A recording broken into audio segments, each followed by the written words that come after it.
I understand how marketing works. I Mhm. understand how the tools work. I understand how the technology works, the algorithms to some extent, right? There are people that are better at all this than me, but what I bring to the table is listening ears. I will sit down with you and hear your story and hear what you're trying to do, where you want to take your Yeah. business in 5, 10 years. And then I can turn to experts in social media, paid advertising, website, all those different components of marketing. I have people that I work with that can execute on this with my direction so that what we're giving to your audience is authentic and meaningful and differentiates you from competitors. Hello and welcome to another conversation inside 33 Conversations podcast. I'm your host, Michael Abney. Thanks for stopping by today and checking in because we're founders. We're having conversations about building meaningful things in the world and what that takes from us as being human beings and having the worlds be on fire at the same time. It brings a lot of interesting conversations to the fore here. And today is absolutely no exception. I'm really honored to have Adil on the program today.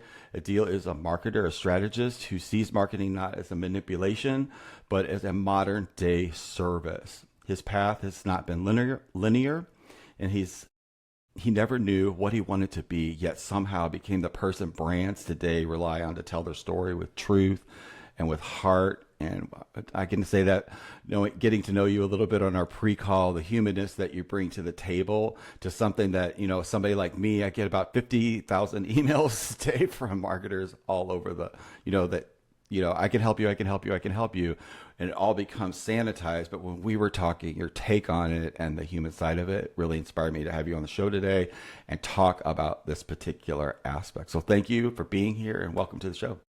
Thank you. Thanks, Michael. Thanks for having me. It's my pleasure. So I always kind of dive right in and get right to the nitty gritty. So, what was that earliest moment that you remember thinking that somehow you just didn't fit in? Something was supposed to, that you didn't really know what you wanted to be? Just give me a little shift or a little story, your heartfelt story about how that happened. Sure. So I have changed my mind a lot throughout the years. I originally Mm-hmm. intended to go into architecture. I was really fascinated by architecture through high school, and I wanted to go to school for that. And then, you know, the whole process of getting into post secondary education, applying for schools, finding the right program, it shifted my direction, I guess you could say. And so my undergrad happened to be in arts, in economics, history, and that shifted into religious studies and history. And then I Ooh. fell ill, and so I ended up dropping out of school. And in dealing with my health conditions, I pivoted into healthcare, wanting to help people and not go through what I had to go through. And then the barriers of having been a dropout and trying to get back into school and get a GPA and things like that, it prevented me from going into nursing school without significant upgrading courses. And so then I ended up taking all of my transfer credits from these schools and going to see an academic advisor, and I basically wanted to be done with school. And so I said, these are all my credits, what degree can you give me? And with a couple of extra courses, I was able to get a degree in communications and cultural studies. And I had minors in philosophy and psychology. So that's kind of where things shifted. For me, I had worked in food service and customer service jobs since I was 13 years old, being a busboy, all the way working with giant retail brands and food service brands. I was always working part time in customer service roles. And so I wanted to be customer facing. I wanted to work with people, and Mm-hmm. having a background in communications and psychology and human behavior, that was really fascinating to me. So whether it was being a nurse or being a teacher or something like that, I knew I wanted to work with people. Now, having a communications degree, I was doing some marketing, contract work, and internships and things like that. And that kind of led into the direction of fully being immersed in the marketing world. And so that's that journey of how I ended up where I never intended to go into marketing. My dad worked in marketing. He still works in marketing. My brothers ended up working in marketing after their different degree programs that they took. So I think it's just kind of in our nature, in our family, to be marketers. But I never wanted to be. I never intended to be in this position. And now I've built my career such that I can market, help people market their businesses that I resonate with, that I can stand behind, not just doing cookie Mm-hmm. cutter agency marketing. Because you want the connection or the what's the word?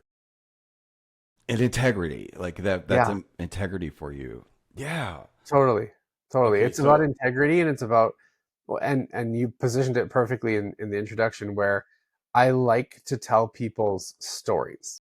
And so the example I'll give is, a dentist doesn't want to be a dentist because they want to worry about payroll and administrative and hiring and marketing Mm-hmm. and websites. Mm-hmm. They become a dentist because they care about oral health. So if I can sign a client who's a dentist, I can tell their story of why they got into it, what they resonate with, how they what they bring to the table that's unique and different than any other dentist office, and I can utilize that story in their marketing to get people in the door. I want to. I love. I, you're right because like they know how to be a dentist, but they don't know like all of the components. I find that the same thing. I know how to do what I do, but as a founder, somebody that's building, which is basically who are my audiences that I'm talking to, at the beginning, you got to do a lot of different things. You got to learn a lot of the learning curve is huge. And like marketing is actually something that I don't fully understand from the perspective of why so many you first of all you occur different than what I normally being on LinkedIn and having a business.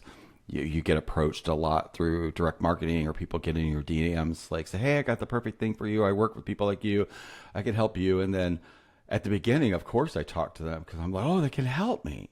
But then the reality is what showed up was it felt snake oil salesman to me. Like they were saying things that were not um, it just felt really off. I never could connect. Like, what the hell are you actually doing? What is this? What's behind this word marketing? And then it wasn't until, on my journey of starting what I'm doing right now this year, what I committed to full force going for all get out. When I met, who's now part of my company, is this, he's a chief marketing officer for me. And it was different. It was like a human connection that he really wanted. He wanted to understand me. He didn't want to sell me Totally. something. It was just a different experience, which reminded me when I was talking to you on our pre-call how you were coming, how you operated your business. And that's what I wanted to like have a clear distinction because that's been a game changer, like on a level I can't even describe about how Totally. he helped me get clear on what it was I was doing and my story in relationship to that I could not pitch but like communicate to somebody when they ask me, what I do, which is like always been the bane of my existence because I'm X generation and I was brought up to when somebody asks you a question, you give them the answer, Right. but people don't really want to know what you do. They want to know what you could do for them. It took me so long to get that through, Totally. you know, understanding how like that what smart marketing was really about. But I'm like, what's your take on that from, what I'm sharing Yeah. with you? I'm just trying to give you my experience of it as I've went down this path because we Yeah. definitely deal with it. But I now know there is a much different, there's different types of marketing people. And you're definitely in the ones that have that human aspect and wanting to share the story, which I think is most important. Totally. It's super important, even as a marketer, as a consultant, working in marketing, having a background in marketing, I get those DMs too. I get DMs from people saying, we can get you customers, we can help you with your SEO or your website, or we can get you leads. And it is a lot of noise. It's a lot of noise going on. And for a founder, for someone who's still in that novelty phase of this is the problem, this is how I'm going to change the world, this is the problem I'm aiming to solve, yes, they Yeah. understand and they know that they need marketing.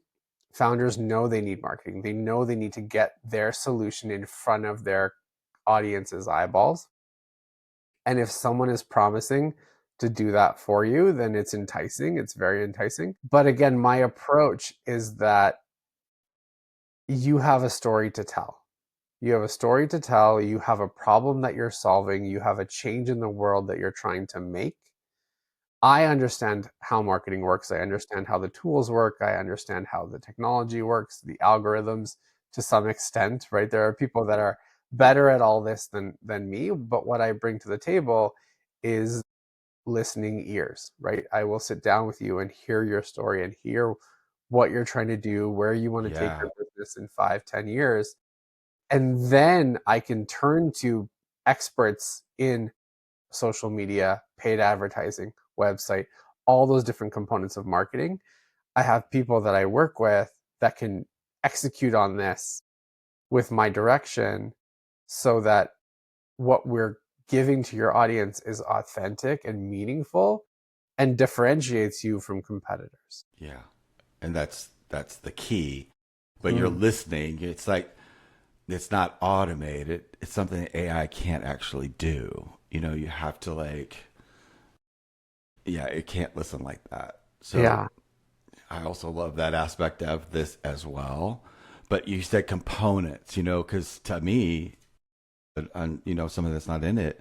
Like I don't know there's components. I thought there's just like, oh, it's this and do it. So I don't have to think about it. That's what's really happening is I wanted somebody to come and take this thing that I know nothing about and go, here, fix this for me because it's a problem. But what I found was I was the problem because me not knowing what was needed inside that marketing was a missing for my business and for me. And like I think a lot of us just being real, like a lot of us think that our solutions are, we can't mess with them. And they're, for me, a lot of it's downloaded to me. I sense it and I see it. I see how it could work. But it took me a long time to figure out that that's just the first step and allowing that to change once that hits a market so that I'm not standing here with this thing that I know that works, but in reality it doesn't make any difference if they're not experiencing it. So that that right there, a lot of people don't have those types of conversations. So I that's what I had with Jeremy and like that's what you seem to be your take on it as well. So I've been doing this for a couple of years now, and I've run into very few people that talk like you do or have that perspective. So how did you get that? Like, how did that just happen? Like, there has So to be something that caused this to be in the world the way that you're yeah, delivering it. yeah, absolutely. And so I can tell you a kind of a personal story, right? So it was COVID, pandemic time, and where I live in Calgary, Alberta, we saw a lot, and this is the case everywhere. We saw lots of local small businesses shut down, right? Whether there were restrictions, whether they couldn't keep up, um, they were losing business because people weren't showing up at their door. This is when the marketing world kind of shifted. This is just before AI really took off. Digital marketing was a lot simpler. Um, and so with seeing these small businesses shut their doors, and my in-laws are small business owners here. They've run a medical supply store for almost 25 years in Calgary, and from they rely on walk-in business. They rely on people coming from the hospital, stopping by, picking up the supplies they need, and going home. It's part of their recovery process. And now, you had the hospital was shutting down all elective surgeries. They were only doing emergency surgeries. People were prevented, especially medically fragile people, were prevented from going out in public in fear for their lives of getting infected or what have you. So I saw their business as one that could really use digital marketing. And I had come from that agency space where we were building websites for people and doing stuff. So I volunteered myself to go and help my in-laws. And so we built them an online store, and we started shipping things across the country for people, because simply just by getting their products out there in front of people, we were able to help people in a time of great uncertainty. Um, and so helping small businesses what really brought me to this space of, I'm optimizing for medical supplies. Google and Facebook's algorithms don't really like when you advertise medical supplies. They're very restrictive around it. So how do we tell the stories around these things? You know, why are they choosing to sell this brand over another brand? Well, let's try to get a testimonial. Let's try to put in some perspective of storytelling. If they've been in this business at the time it was for 20 years, what in their experience of selling this brand for 20 years makes it a good purchase for the consumer? How do you give social proof when you don't have influencer marketing, when you don't have user generated content that's selling stuff for you? How do you tell that story? And so that's kind of how I went in that direction of helping small local businesses. And that's when, my dad and I started our company called Be Local, belocal.biz, Mm-hmm. where we do exactly that. Is we harness marketing technology and power that larger companies and corporations can purchase and use themselves, and they have large marketing teams that can utilize this. And how do we offer this as a service to small businesses that don't have a dedicated marketer, that don't have a team of marketers? Let's use AI, let's use automations, let's use technology to give small businesses the same power of being present online with their digital marketing. So that's What what was really the resonated. response? Yeah, How do the businesses, how do you see them growing after this? Or what's your experience of yeah, there's a human behind that yeah, small business. And I yeah, find them to be so touching and why they do it. And it's really cool, just reminds me like the smaller businesses, the yeah, community businesses. When yeah. I was growing up, my grandma had a general store in her. It was part of her house. It was like we were a rural community, and everybody would around the community would use it, but it was in her house. So Totally. I've always had that in me about even though my dad worked for companies. Well, see, I did the same damn thing. I worked for companies, but he always had side businesses on the underneath. So I've always had that spirit of like, how can smaller businesses, communities come together and do commerce together has always fascinated me. How does what you do impact them? That I'm sure they give you feedback. Yeah. So the main thing is that it provides a sense of relief, right? I go back to the dentist example. Like if a dentist is not Yeah, worried about how they get people in their chairs, then they can go back to focusing on, oral hygiene, right? And oral health. They're not scared or worried, especially if you've sunk your life savings into this business, right? Or your family depends on the income of this business. yeah, Then that's going to keep you up at night. If you can't sell, if you can't get um, people in your chair or to come in to walk into your business, you're going to lose sleep, you're going to lose money over it. And so the major thing that it does is it provides a sense of relief to these clients of ours, where they don't have there's one less thing that they have to worry about, right? In terms of managing a website or managing social media, or all of the components, like we mentioned, that come with marketing. If that's off the table, then there's a sense of relief immediately. And then if we're doing our job effectively, then we're getting them customers in the door. And if we're getting them customers in the door, then their money goes up, and then they're happy, and they're yeah, good. They're yeah. they're back to doing the business that they love to do, and not having to worry about traffic or all of the complexities with the online space or the AI space that's affecting businesses nowadays. It sure is. Yeah, it's the relief. It allows them to focus on what they love, which makes everything work better. Absolutely. And yeah, But it's so easy to get trapped in the uh, saving pennies to lose dollars kind of a scenario. Like they don't see the. Sometimes it's hard when you're in fear or in that panic mode that your Yeah. family's on the line or your lifeline's on the line. So I can see that being the actual service versus how it is a transaction for a lot of folks.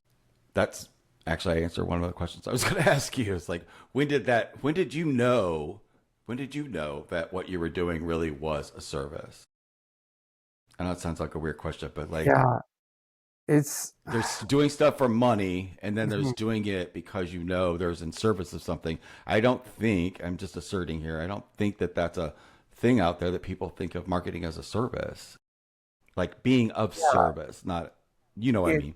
Yeah. yeah, it's I mean, most people see marketing as either a necessity, like it's we have to have it. That's how the only way we can function as a business.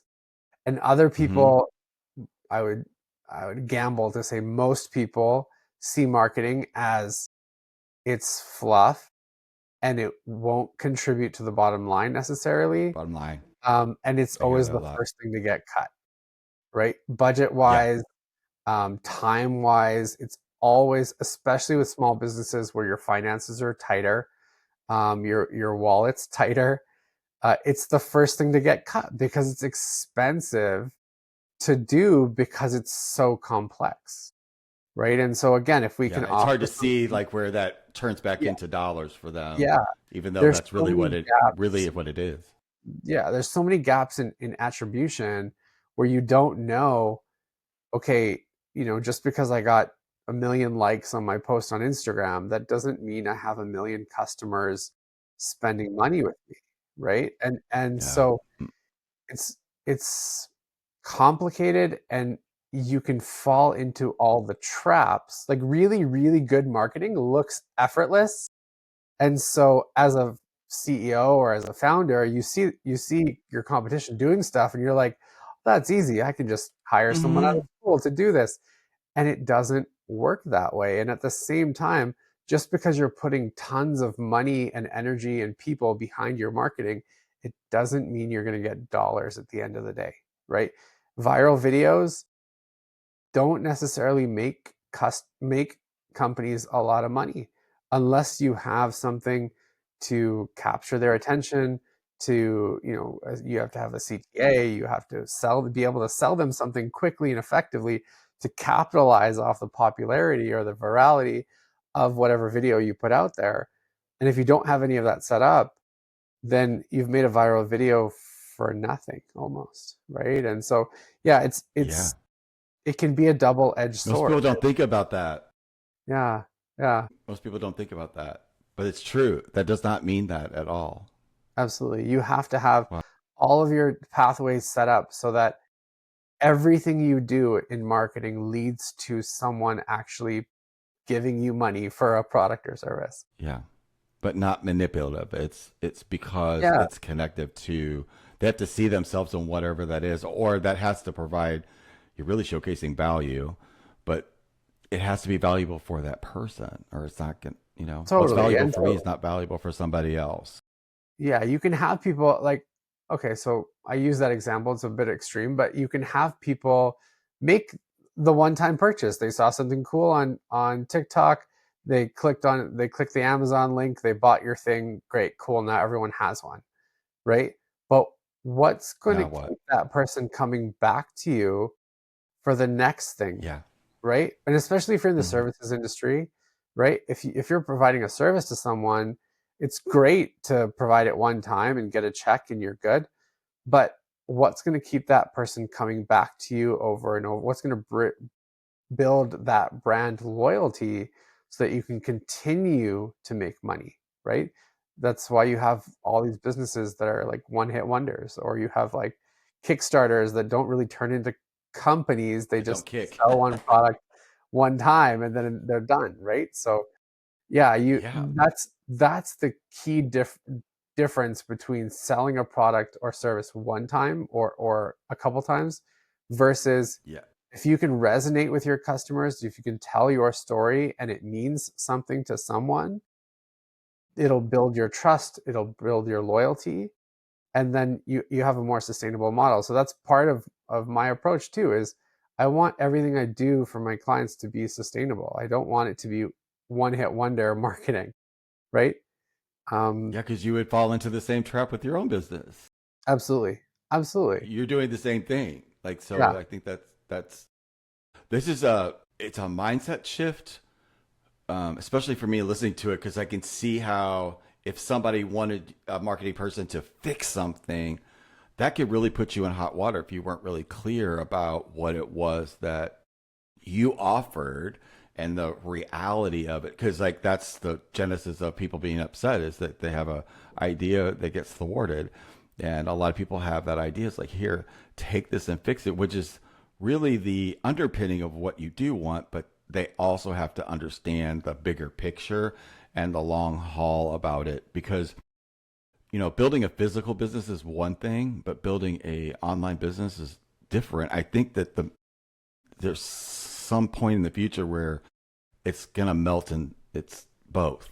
There's something about, because I'm doing live events that people in real physical life and then the online stuff, but it's kind of the mix of it I like, but I'm able to bring that how I built a physical business, which is relationships and building trust and being good at your offer and your services and that whole context.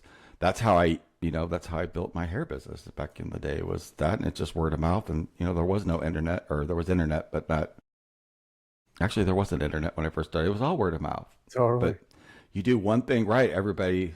I believe that still exists. It's Uh-huh. just in a digital form sometimes. Yeah, you But gotta have there's balance. so much noise. It's like it's hard to know what's real or what's not real, especially with everything that's happening, and then the confusion of everything that's happening in the world. So Absolutely. what you said earlier about finding that truth point to pull people through and show them what the signal is extremely valuable. Yeah. What's the one trap people should really be avoid Gosh. from your perspective, This is going to be a or a controversial trap? answer. I would say AI. Good. Right now Okay. AI is the trap. It's the trap because it's so easy to get sucked into using it.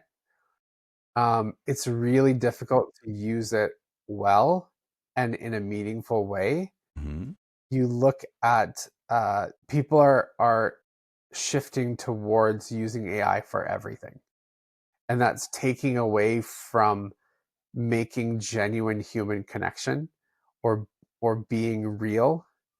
And personally, I think that bubble is gonna pop. Um, Maybe not soon, but I think the bubble is gonna pop, and people are gonna not necessarily be afraid of AI, but people are gonna just avoid it entirely because something is missing in their lives, and that thing that's gonna be missing is that human connection. Um, so there are ways to use AI things in a smart way to build your business or to do marketing or whatever. But I think right now it's very easy to get sucked in and use ChatGPT to take a picture of your fridge and ask it what you want to make for dinner tonight, or that sort of thing. Like the overuse of it, um, for almost no reason. And then there's the environmental impact, right? These data centers and the water usage for cooling these systems and things like that. Like there's stuff that it's also brand new. We don't know the impact that it's going to have. We don't know the psychological human impact it's going to have long term, right? We already know that people are going into AI psychosis, as it's called, right? Where they're becoming emotionally dependent on AI. So I think it's just something to look out for. So if I had to put a warning signal out there, if I had to say something, I would say look out for getting trapped in the AI world right now. Yeah. And you can almost feel that people, that the psychosis has happened, but it's the desire for the connection. And I could see how it can do that on certain. I've just been fortunate enough to be able to work with it for a couple of years. So at the beginning, there was points of it that I kind of, especially with Claude, has a very specific way of talking to you that's very human like, and you just have to pay attention. And a lot of like what I do is considered, I have to be careful about how I say things because it literally thinks I'm delusional or I need to go get help or something, because I have to be really careful about how I talk about energy, because it's literal. Yeah, And yeah, there's so many different pieces and so many different things that are happening that all affect us as a human being.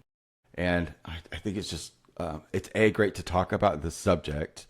It's mm, great to talk about who we are in the midst of it, though we don't forget. But at the end of the day, it's still going to be us here talking. Like the connection of human beings. It's just, I know it's weird, but there's like 8 billion of us or more on the planet. So we just got to figure out a way to communicate with each other totally, in a different totally. way. And Yeah. no one's going to be perfect at it. It's a progress. It's a journey, Mm-mm. right? Everyone's gonna figure Yeah. out. We're gonna figure out how to navigate the digital world and find balance between the human world and the digital world eventually. Like it's gonna take time, but you're in that human business, right? So you get it Yeah. more so than a lot of people, but I think we can do better. We can do better. It's just going to take time. When you're at the beginning and all those things were happening, you were this and that, and I assert you kind of are an architect too. You're just architecting something different than a building, but that brain, that the way you're constructing thing, I can see that you're designing, and Totally, using the tools that you have to work with. It just may not be one of those tables. It's totally, life, and totally. it yeah. So all of that. Did you ever think that? Do you, like all of those little pieces? I bet you still use parts of them, right? Like it was not for naught. Yeah, I mean, Have you ever thought about that? the marketing world is like it's so pervasive in the rest of the world. Like everything that we interact with as human beings at some point has come across a marketer's desk because everything is done with maybe I want to say intention, but some things are unintentional or some things are not as thought through as they should be, right? And so I would flip it and I would say that I use components of all of these things that I've dealt with in the past and all of these different career trajectories that I tried to place myself on. But the other way around, I would say that I've always been human centered. I've always wanted, like, whether, like I said, a teacher, a nurse, an architect, they all impact human beings in one way. The architecture that I wanted to go in was like religious architecture. So in all of those spaces, they're all very very human centered. They're all direct to people, and what was the best thing about working at a marketing agency is being customer facing, being able to talk to customers inside, like things behind the scenes, like building websites and doing creative and writing and email campaigns and things like that. Like I never really resonated with any of that. The thing I resonated with the most was being able to talk to business owners in different industries and learn about their business and learn about why they do what they do. That fascination, the fact I listen to true crime podcasts just to learn about what drives someone to do something like that, or I watch documentaries about people, right? That's the stuff that fascinates me. And it took me, and it's still taking me time to figure out and to realize that that's my passion is people and understanding people. Now that being said, Yeah. I'm not the best with people either. Like I'm kind of blind to cues and work, like I'm not the best human being in the world to talk to. Like I'm not engaging, I'm not necessarily outgoing in person, in large group situations or public speaking and things like that. So it's kind of funny that like these things that I'm interested in and I'm passionate about, I'm not the best. And you don't necessarily have to be the best. You just have to try. Mm-mm. You have to just do stuff. You have to, yeah. And learn in public. I highly recommend it. Yeah, because no matter there's this Scary. it's an illusion that there's ever going to be a perfect time for anything. You just got to jump and go and hit your head if you have to, or stub your toe, or Absolutely. I do that a million times, and then you teach other people how not to do that. Like it's all part of the game. Yeah, and Absolutely. learning all the way. It's one of the things that I love most about my days now is I get to talk to other people about where they're at, what they're struggling with, what they're winning at, and life inside of the context of the world that we're living in. I think it's extraordinary. I'm gonna ask you one last question, just Absolutely. for somebody that may be in that space, because I know I've been in that space where I did a thing for this long, and then it was like I had a gut feeling, okay, I'm supposed to be doing something else, and like I've had that my whole life, and I beat myself up endlessly about not sticking to something because that was ingrained in me. But the reality is, it, I did the right thing. I followed my intuition, and every single thing was leading me to here. I even had an experience a couple of days ago where a lady returned an email, but it had been from a year ago. And had she returned that email, my life would have been totally different because she didn't. Because I thought I was going to do this one thing, thought I was going to be a meditation teacher, just be sent out for the rest of this till the show was over. But the reality is, it didn't happen that way because nobody called back. That wasn't what I was supposed to be doing. So it led me down another path. And I just was so grateful when I got the email. Not that I got the email, but just that I got the email now, not a Mm-hmm. year ago. Mm-hmm. Because I wouldn't have been here talking to you and all the other Yeah. amazing people I talk to every day. So I appreciate it. So my question is, if somebody's like has that lost feeling and doesn't know where to go, and not really sure where they're supposed to be in life, Yeah. which is I think a lot of people feel really lost right now. What would you want them to know? So I'm a big proponent, and I believe that everything happens for a reason, which is super cliche. But my caveat to that is we don't always know what that reason is. And part of our job is to figure out maybe what that reason is, right? The other kind of idiom that I call upon and I butcher it every time is that um, every like you know it's not over till it's over, right? Like um, we're all everyone is on a journey. Life is a journey from beginning to end, and it'll take you in any number of directions. And previous generations have had that where they had their corporate loyalty, right, where they stuck to the same job for 60 years and didn't give up and whatever. That's just not the reality anymore. Uh, even if you start your own company, even if you're a founder and you start your own business and you're passionate about this, you might get bought out one day, right? You might get bought out, things might shift, and you might Yeah. be in a different space. And I look at other founders that I've worked with who are maybe serial entrepreneurs, right? They start with one thing that they're super passionate about. You could never think that they were passionate about anything else in the world. And then a year later, they're working in a completely different industry, right? So um, it's not over till it's over. All those cliche sayings, but everything happens for a reason. And if you don't know the reason, then you're gonna find out eventually, right? You're going to find out. Yeah.